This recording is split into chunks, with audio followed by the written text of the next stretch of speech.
Et deux invités nous ont rejoints. Aldo Ferrari, membre du comité directeur du syndicat UNIA, bonsoir. Bonsoir. Et Oscar Freisinger, conseiller national du UDC valaisan et vice-président de l'UDC Suisse, bonsoir. Bonsoir.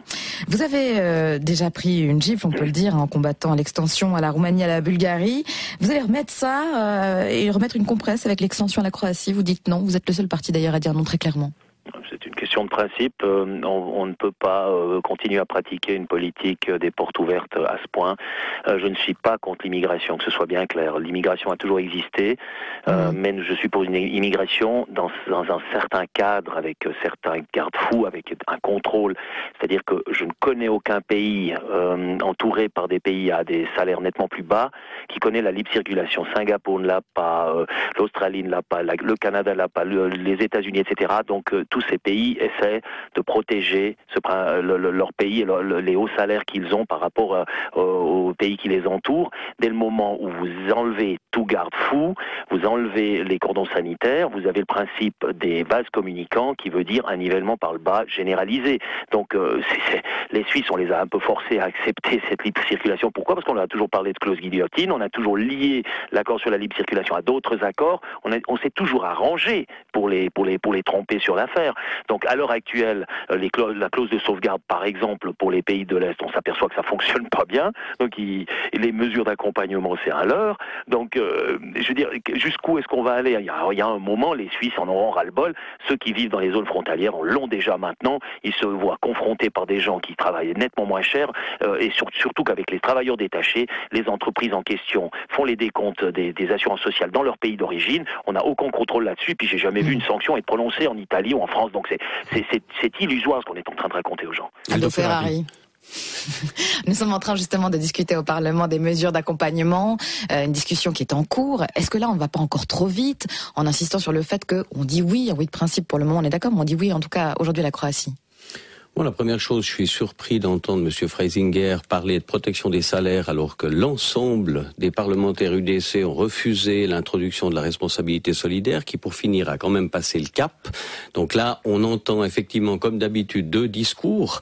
Un discours qui vise à dire, et il est correct, en Suisse, on travaille au salaire suisse, puis un autre discours qui vise à dire oui, mais dès qu'on met des mesures d'accompagnement, c'est bureaucratique, etc. La mesure qui vient d'être votée par le Parlement, justement, n'implique pas une seule dépense pour les collectivités publiques.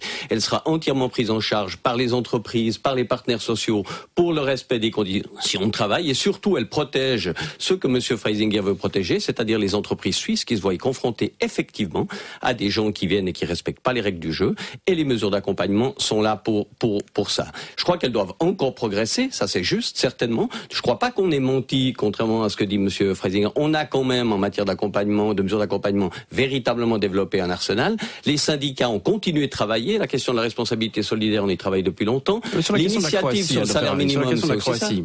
Sur la Croatie. Alors voilà, on vous l'a dit, on a posé la question. Est-ce qu'on va pas trop vite quelque part ? Là, on est en train de renforcer les mesures d'accompagnement au Conseil fédéral. Et puis, il y a déjà une nouvelle ouverture du côté des syndicats. Ça vous inquiète ? Alors, non. Ce qui nous inquiète, c'est si on n'a pas de mesures d'accompagnement dignes de ce nom. Mais la Croatie, c'est un de plus. La Roumanie n'a pas amené les wagons de travailleurs roumains à bon marché qu'on imaginait. On a continué. Le problème de la libre circulation aujourd'hui, il n'est pas à la Roumanie. Il est de manière générale autour de nous. Et nous avons aujourd'hui une libre circulation des personnes correctement réglementée. C'est pas suffisant les mesures d'accompagnement. On continue d'y travailler. On a toujours dit, sans mesures d'accompagnement, nous ne soutiendrons pas la libre circulation des personnes, et j'espère qu'aux États la semaine prochaine, on n'entend pas remettre en cause par des manœuvres cette responsabilité solidaire qui a été votée, qui est celle qui permet aux tricheurs d'être pénalisés, à celui qui donne du travail aux tricheurs de passer à la caisse. Je crois qu'on a des outils, il faut continuer de les faire progresser, il faut s'adapter, mais ce n'est pas un non à la Croatie qui va améliorer les mesures d'accompagnement. Au contraire, on voit bien que quand elles viennent sur le tapis, généralement l'UDC s'y oppose, parce qu'effectivement a-t-elle peut-être d'autres perspectives en vue, à savoir, entre autres, la fermeture de nos frontières. Oscar Freisinger, votre l'initiative sur l'immigration de masse a peu de chances de passer aujourd'hui. Et puis il y a une autre initiative qui est là, celle des COPOP, l'initiative populaire halte à la surpopulation. Est-ce que vous pourriez plus vous rapprocher du coup des COPOP ? Première chose, si la seule réponse qu'on trouve à l'ouverture des frontières, à la libre circulation, c'est la surréglementation du marché suisse, du marché du travail en Suisse. À mon avis, c'est une très mauvaise réponse. Les Français le font, ils sont en train de détruire le tissu économique. Ça ne fonctionne pas. Ça, c'est le grand rêve socialiste. Il faut surtout que tout le monde puisse déplacer n'importe où. Ils ne se rendent même pas compte qu'ils sont en train de faire le jeu du grand capital. Moi, c'est ça qui m'énerve. Ils nomadisent les travails. Les travailleurs, ils deviennent remplaçables, déplaçables. On les jette comme on veut. On les fait tourner dans un énorme carrousel. Et les salaires, ils descendent vers le bas. Et on est en train de détruire les classes moyennes, pas seulement en Suisse, mais dans toute l'Union européenne. Alors, quand les socialistes viennent me faire la leçon et qu'ils me parlent de mesures d'accompagnement et puis de surréglementation du marché du travail, je m'aperçois que ça ne fonctionne pas. Tout simplement pas. C'est un leurre. Maintenant, attendez, on va simplement laisser répondre à Aldo Ferrari. Vous avez sous Alors d'abord, c'est pas un socialiste qui répond, c'est un syndicaliste. Deuxième chose, ça revient au même peut-être pour vous. On va pas jouer sur les mots. On va quand même reconnaître qu'aujourd'hui, les secteurs qui sont protégés contre les risques de la libre circulation des personnes sont les secteurs avec des conventions collectives de travail où effectivement on a fixé des salaires minimum.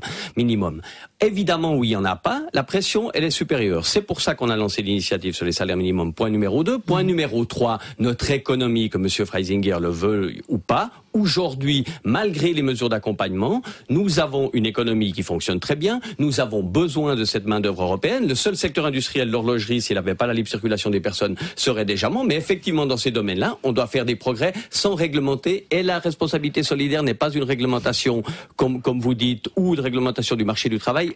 Elle a un seul but, c'est d'empêcher les tricheurs de profiter en engageant justement des ouvriers de l'Union européenne sous-payés. Oscar Freisinger, l'économie qui va bien beau avec un chômage quand même en hausse, faut le rappeler. 3%.